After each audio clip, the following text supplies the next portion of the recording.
Many people see integrity as this, like I said, this code of ethics of adhering to some kind of moral, artistic value. But whether you adhere to those principles or values or not, what I'm trying to get you to is a state of being, not a state of adhering to, but a state of being coherent, not adhering, matching up to, but a state of coherence, a coexistence, harmonic, and letting go of stuff that don't work and recognizing all the things that do work and recognizing some of your gifts, like your brilliance and the things like that. Integrity is like the code word or password to workability in life. It's being in that flow and being in that river, that purity or that innocence. And that is where things are sacred, but without you forcing it so.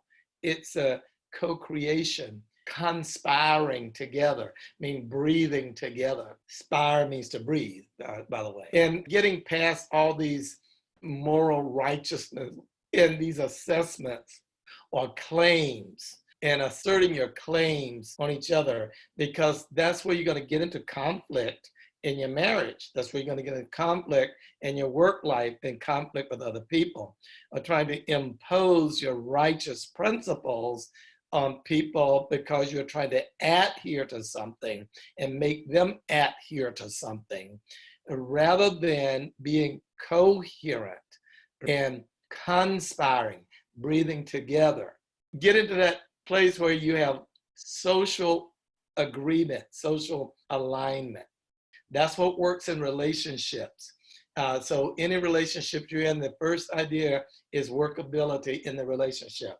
That's primary in the relationship. Not all your stuff, not all of their stuff, but where's that sweet spot?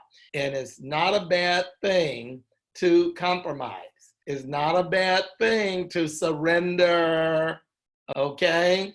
Surrender, give it up, let it go. It's not a bad thing. It's a good thing, but we get all tight about that and we won't let other person win. Hello, that doesn't work. I go through that every day. I'm here to tell you, I'm recognizing it in myself. It doesn't work. Awareness is the key, and waking up to it, because it really doesn't work. It makes me anxious. It makes me tight, and it makes other people tight. It doesn't mean that I'm going to be this little free-for-all all the time. It doesn't mean that people don't have to also do some things that are sacred to all of us. But it means to give up some of my tightness and control stuff. And because that's where it's working for all of us. And that's where we get to collaborate. So be in that collaborative space with people in your life, and that works for you, it works for them. And be willing to adhere to that energetic force, that vibration, feel that vibration. And, be conscious, not only about what comes out of your mouth, like your words, but be conscious of the unspoken word, because that's really where you're speaking loudly. Be conscious of where you're coming from. Be conscious of where other people are coming from, because that speaks volumes. It speaks loudly. And it's not just the words that come out of your mouth. So be mindful of your word. Be mindful of your speaking at the deeper level. But also be mindful of the words that come out of your mouth, because the words that come out of your mouth carry a vibration. Also, the promises you make, because that's also a vibration. When you are not connected with the promises you make, you're breaking a bond. Like people say, my word is my bond. You break a bond. When you break that bond, then that also is a vibration. So promises, that's a way to keep yourself in integrity. Align with your promises. So therefore, you're going to be mindful of the promises you make, mindful of the words that come out of your mouth, and mindful of the word that you are.